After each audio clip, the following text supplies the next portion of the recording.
Achilles awakes with a start. He has had the same dream again.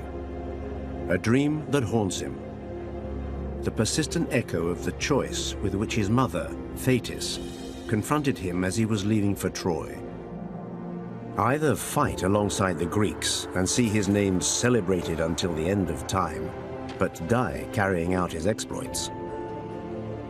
Or stay at home with his family, to live a long, beautiful life, blessed by the gods, with the woman he loves, but to renounce the glory that crosses the centuries. Before him stand Ajax and Ulysses. They have come to tell him that Agamennone, king of kings, humbly begged him to return to the heart of the fighting, that he was returning Briseis and more gifts than he could possibly hope for. Achilles stares at his companions. Yes, he has made his choice. He will not remain in his tent, but he will fight no more for Agamemnon. He will return to Greece, and he advises his companions to do the same. He reminds them that he only agreed to come to this war because it suited him, and not to avenge the honor of a cheated husband, even though it be Menelaus, the brother of Agamemnon, king of kings.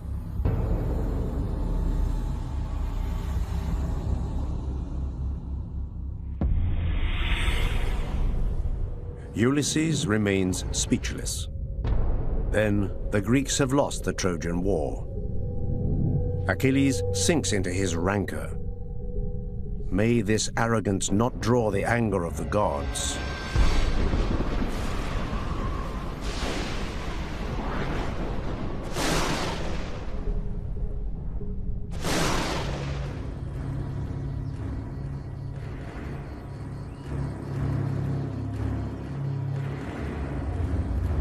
At the same instant, in Troy, Priam and his generals are exultant.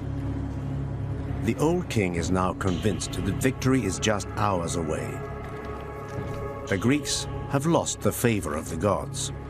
Their losses mount steadily. Tonight, the wall that the Greeks erected to protect their ships will be destroyed, and all the Trojans will have to do is burn them.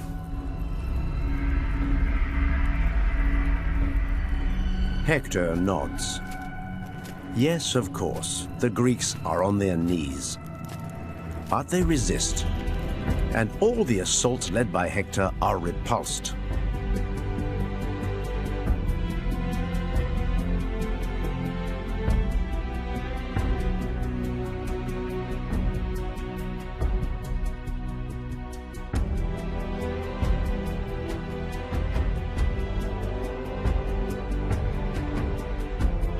Is the son of Priam the only one aware of the fragility of the Trojan position? He knows that Troy will not prevail as long as Athena favors the Greeks. She is the goddess of war. It is she who prevents the Trojans from finishing off the Greeks.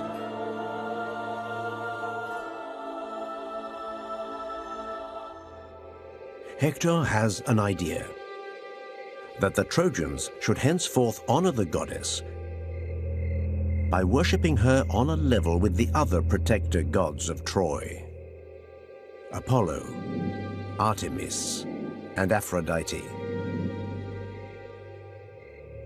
Priam listens to his son, then sweeps aside his proposal. He is afraid of offending the gods who defend his people if he offers Athena recognition as one of the goddesses of Troy.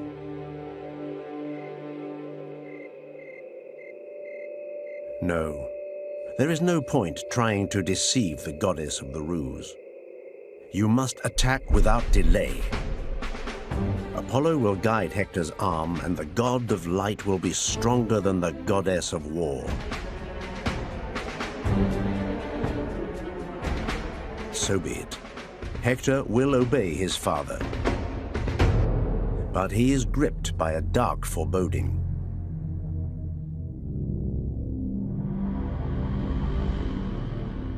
He adjusts his armor,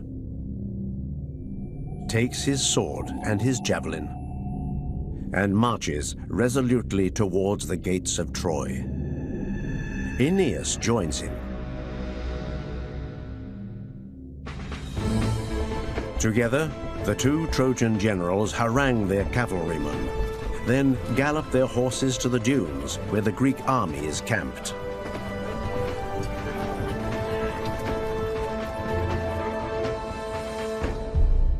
Again, the impact is appalling. Again, the Trojans rush in. Again, the Greeks retreat.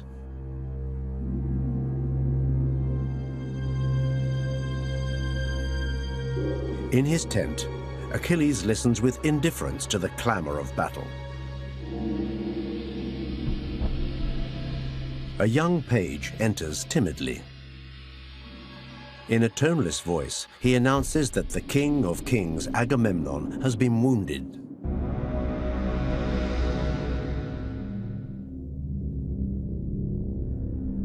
An arrow has pierced his shoulder. And the fiery Diomedes too has been hit. Achilles does not flinch.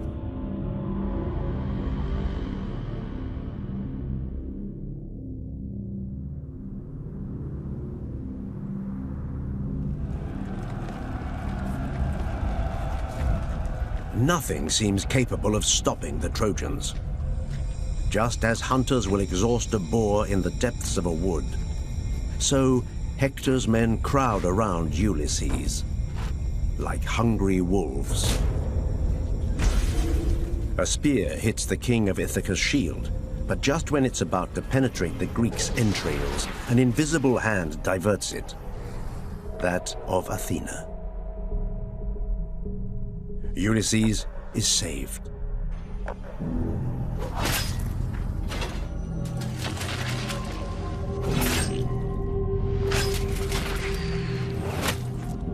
But a Trojan arrow hits him in the thigh. He must be rescued.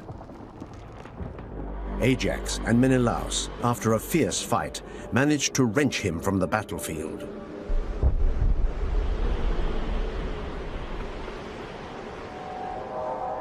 The Trojans sow terror in the Greek ranks. In a prodigious clash, the stockade collapses. The ramparts are broken. In the wall built by the Greeks to protect their ships, a long breach appears like a gaping wound. Everywhere are upturned chariots, disemboweled horses, arms, heads strewn on the ground, men piled atop each other, dying. An immense clamor rises to the heavens, even up to Olympus.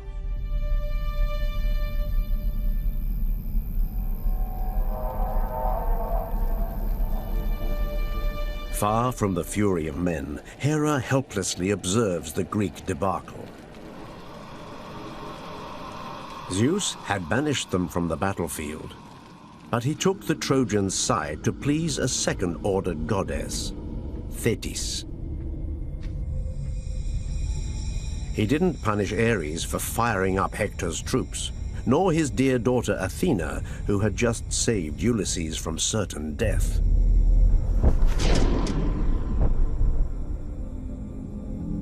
To the gods, Hera designates the theater of operations. Agamemnon's men will not resist for long if the divinities meant to protect them do not dare come to their rescue.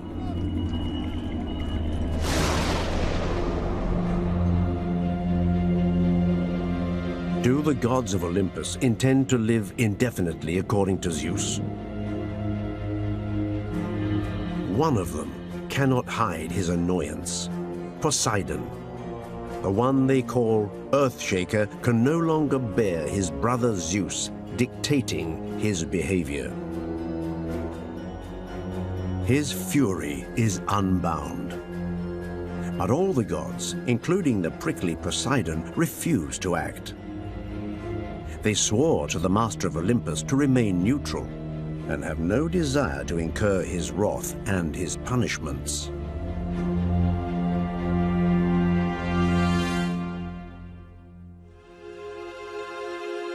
So, Hera returns to her apartments. An idea comes to her. She takes a bath, does her hair, places a few drops of scented oil on her neck, wears the most alluring fabrics that exist, and visits her great rival, Aphrodite. Since the beginning of the Trojan War, the two goddesses have sworn a boundless hatred for each other. Hera did not accept Aphrodite being designated by the young Paris as the most beautiful of all the goddesses. That's why she supports the Greeks, as Aphrodite is protecting Paris and the Trojans.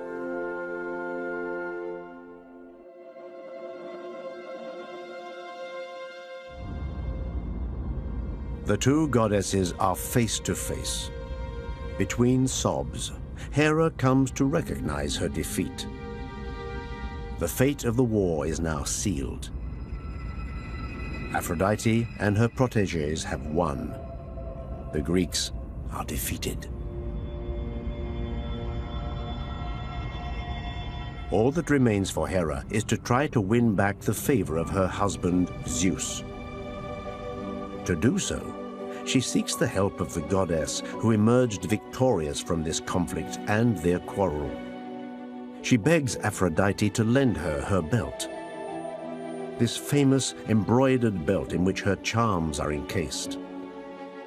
This belt that bewitches whoever wears it and can seduce the most insensitive beings. The same one that was once offered to Paris.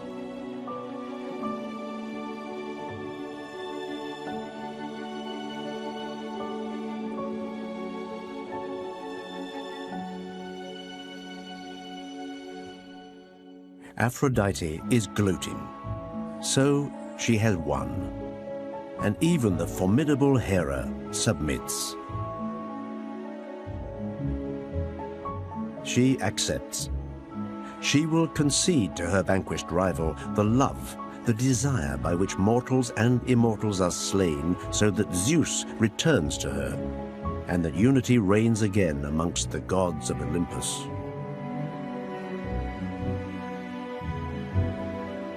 She undoes the embroidered belt, puts it in the hand of Hera, and tells her that she will not return to Olympus without having obtained what her heart desires.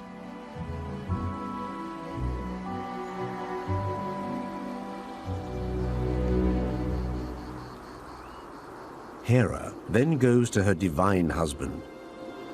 She is humble, but also cajoling, and she asks permission to return to his bed. Desire immediately clouds the great Zeus's caution. And as on the first day, one and the other come together.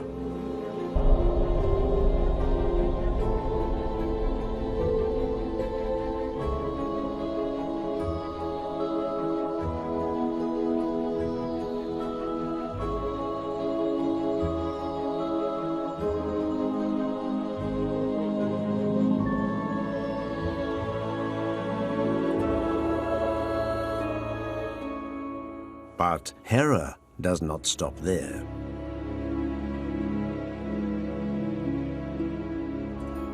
In the greatest secrecy, she instructed Hypnos, the god of sleep, to follow her at a distance. She convinced him that the mighty Zeus wanted to rest but could not sleep. So, just after their lovemaking, at a sign from Hera, Hypnos puts Zeus to sleep.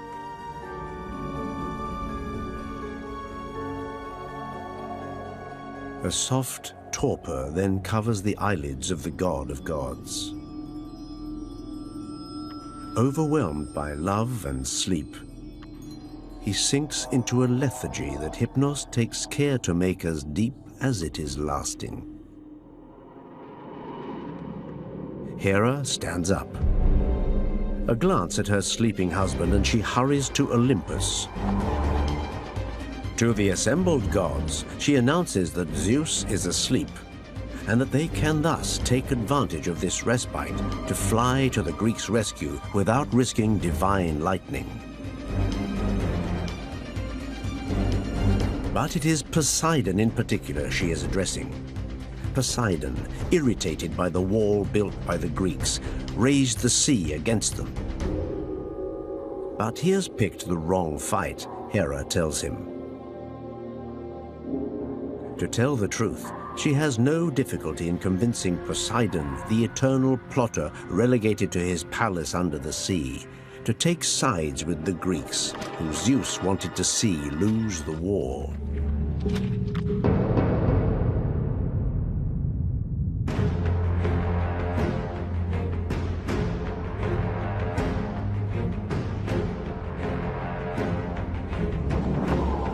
Poseidon returns to his palace, then heads for the Greek camp.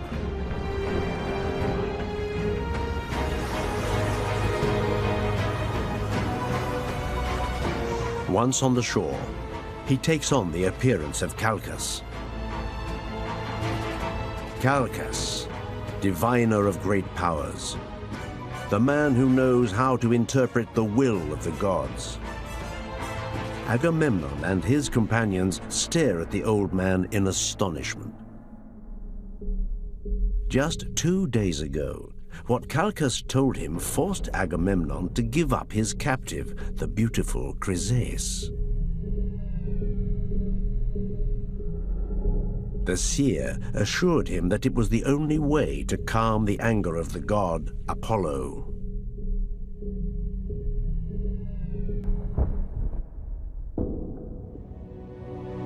What bad news will he bring this time?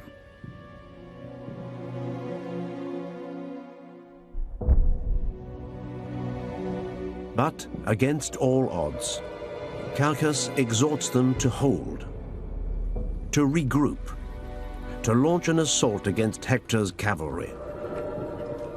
He implores them not to lose hope, to return to the fight.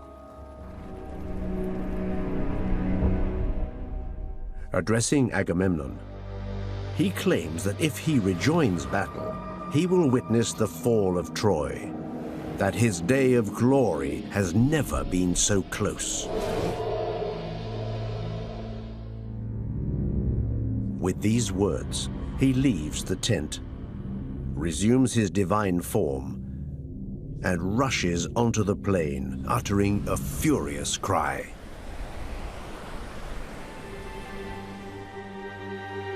On the other side of the wall, now broken, Poseidon's intervention has a prodigious effect. Here the battle takes a different turn. It now turns to the advantage of the Greeks. The Trojans are repulsed.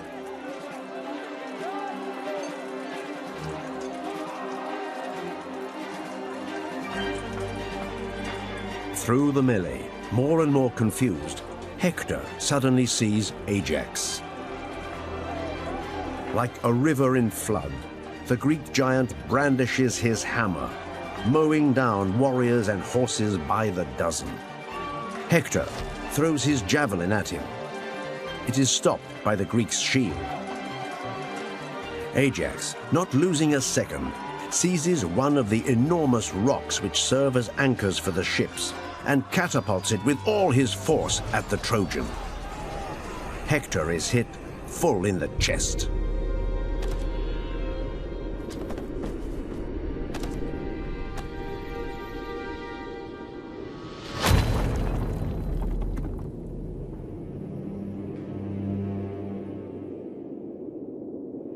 Around Hector, astonishment reigns.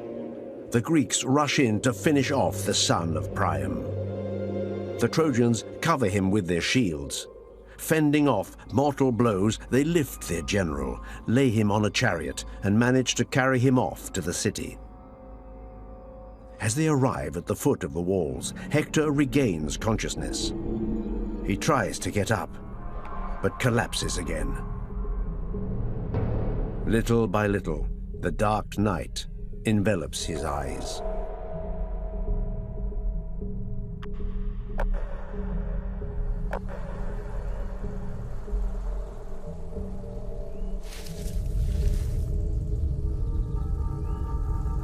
Sleep has just left Zeus. With a bound, the god of gods is on his feet. He looks around for Hera.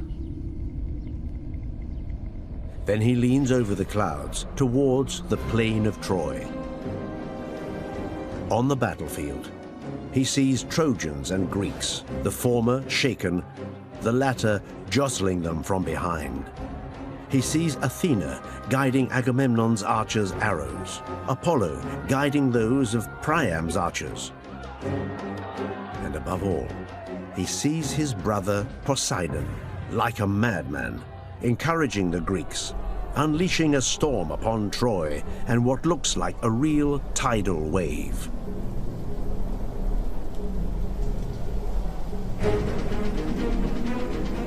And there, hastening towards the gates of Troy in the pouring rain, is Hector, wounded, carried by his men.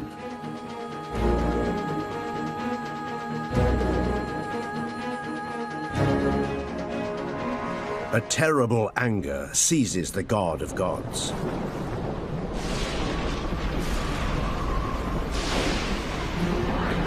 In an instant, he is here on Olympus.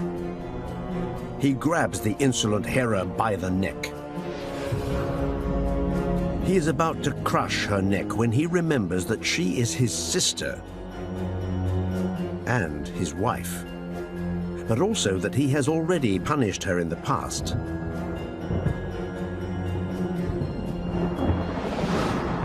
He remembers that he had hung her in the clouds with 2 anvils on her feet and a gold chain on her arms because she had dared to rally the other gods against him.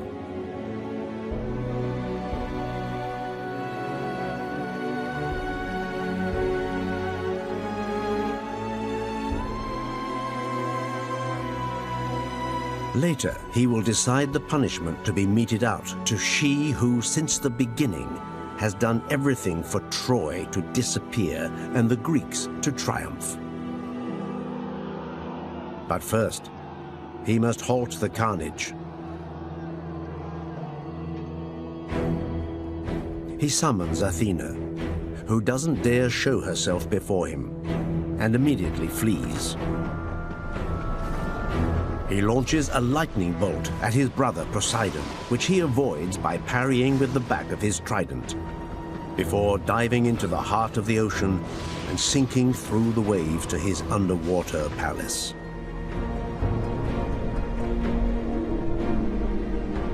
From this palace, far from men and gods, the Earth-shaker issues Zeus, his brother, with what sounds like much more than a warning. He agrees to withdraw before the god of gods, but he orders him to destroy Troy. Otherwise, it would become an incurable grudge between them.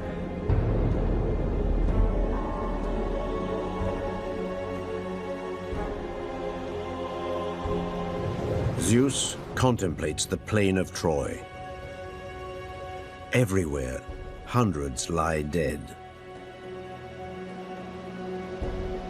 And one man whose life hangs by a thread. A man who must be saved at all costs.